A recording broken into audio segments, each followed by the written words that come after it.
If you're learning to draw, this 10-minute drawing is the sort of daily drawing exercise, drawing practice, that's incredibly helpful to do. It's easy to think that we have to wait till we've got time to create a masterpiece. That's a great drawback when it comes to improving, because we often learn more lessons more quickly in a series of smaller drawings where we get to actually see our mistakes more frequently and therefore respond to them in a helpful way. Now, this is a ruin in Port Arthur in Tasmania, an early Australian penal settlement, and this was the church that was burnt out by a bushfire many decades ago. But these ruins stand, and they're an extremely interesting place to walk around, but I thought also an extremely interesting subject to draw. So when drawing freehand in ink, probably for most of us, roughing out a large shape is not going to be so helpful, because the very thought of roughing out usually indicates that we then refine. Well, with a pen, every line's going to be there at the end, so we need to work out a way we can start and progress accurately, but keep the proportions correct, keep the scale consistent throughout the drawing. I decided to start with the tower and then move across. Now, you'll notice I didn't draw really long lines for this corner section. I thought that possibly they were just a bit too long to be confident of getting them close enough, long enough, and the right height. I thought it was easier to go up according to the 3 sections that we actually have in the tower, and to work at the proportions of the tower going across as well.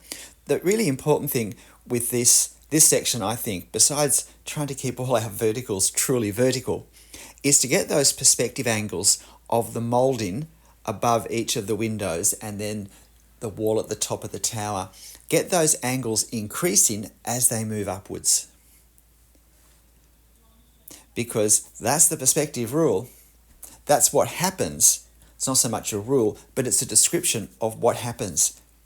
As horizontal lines that angle away from us get higher and higher and higher than our eye level, or as in this case, the level of the camera that took the photo, the angle increases.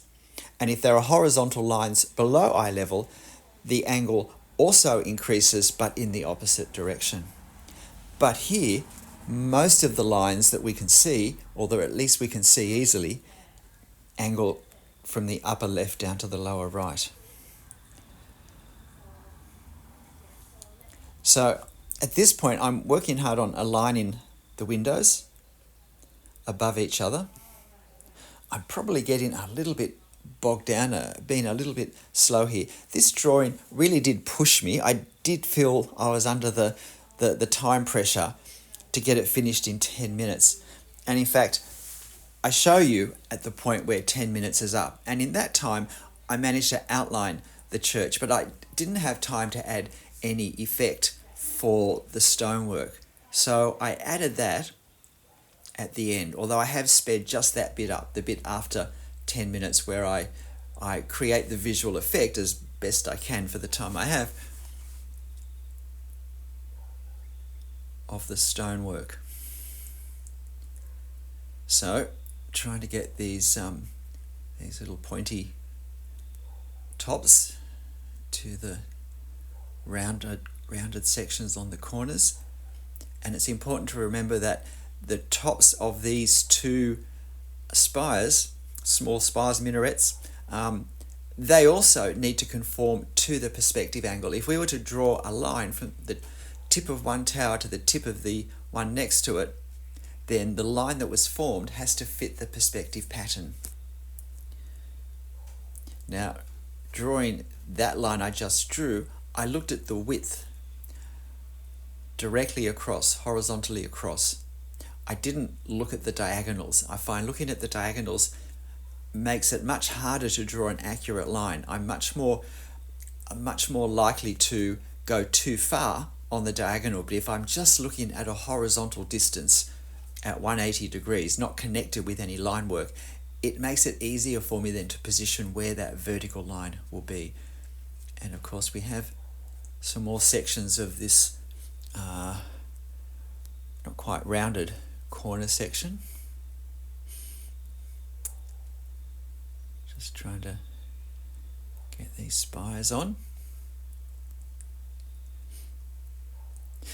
And my intention is to make quite a number of these 10-minute drawings. And so if this is something that interests you, then you can watch the video at some stage during the day, maybe in your lunch break at work or when you get home. And then you can go to my channel community page where you'll find all the reference photos for these. And if you want, you can print off a copy, or you can just look at it on a tablet or something and do your own. Now, these castellations, I really got mixed up with those in terms of joining along the tops and the bottoms. And really, if you actually try and work out what I've drawn, it doesn't make any sense at all. And yet, ironically, it doesn't matter in this case. If I were applying tone or color to the front, it might matter a bit. But in a line drawing, some things we can worry about too much. I've certainly created the effect, and I certainly haven't created the exactness of those castellations. Now, important thing is to get that angle correct. I think my angle is just a little bit too high. The first one I positioned with a dot was a little bit too low, and I think I reacted a bit too much.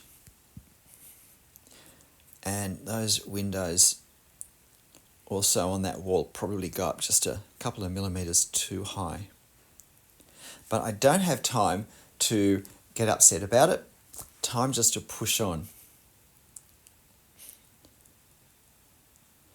As I said, when we draw briskly, there are things we learn about the process that are very helpful. And if we're prone to perfectionism, if we're prone to thinking it all has to be perfect or it's not worth continuing, this is a good way, a very helpful way to try and break out of that mindset, because we just don't have time to be precious. And we know it's going to have a certain rough look to it. And so we've already given ourselves an out for it not being perfect. But just by picking up our pen every day for 10 minutes, there is a great potential for improvement. But even though we're drawing this in a set time period, it's also, I think, very helpful at the end to look at it and to think, okay, I need to critique this. I need to be the teacher now. If I'm self-taught, I need to be the teacher and critique my work and set myself some homework. Give me something to focus on where I could do it better. And I could focus on it by drawing this again. And can I say, drawing the same scene twice, straight after the other, is an incredibly powerful and I think fast-tracking learning experience. Educationally, it's very sound because you're starting right at the point you left off with all the benefits of having warmed up and having looked at the composition more carefully and having a sense of what's there. But you've also got the experience now of what didn't quite work the way you wanted it to, whether it was a visual effect created with the pen or whether it was a proportion of one part or the perspective angle of one part. Now you've got that information right to hand and at the front of your mind, and it's much easier to nail it the second time, which is another reason why it's helpful to do a 2 or 3 minute experimenting with marks and proportions and some of the effects you want to use, because this also is a mini learning experience before we actually start. And even for these 10-minute drawings, I still do a 2-minute preparatory sketch, not for composition, not for values, but simply to work out what sort of marks am I going to use, what sort of scale am I going to... I try and draw a small part of it, the actual size at the very least, so I can see whether my pen choice is helpful or not. And look, if you're finding this helpful, please, why not hit the like button right now for me? If this is helping you, then you're doing that will certainly help me, and I'd greatly appreciate it. So we're getting close to the end of the 10 minutes. We're getting close to the, if you like, the outline being done. I look at this from the luxury of not having a stopwatch on me, and yet there are some of the proportions and a few of the angles I'd like to adjust just slightly. But that's part of what we learn, and it's also a way of learning how we naturally will tend to make an error because we tend to make the same sorts of errors over and over again. So identifying them so we can be on guard against them is very helpful. Well, we're just about done, and then in a moment this will speed up to 4 times once the 10 minutes is up, while I just add a bit of line work to create something of the effect of the stones. But with that, it is still important to not get the scale of the stones wrong. And the first lines I put on to indicate the coursework are really too far apart. But that wasn't such a problem because a lot of these stones are visible because they've been discoloured in some way, or something in the stonework, in the actual stone, has reacted to the atmosphere and darkened. And so I was able to draw the stones or colour some of the stones much smaller, and that draws the eye more than the lines for coursework.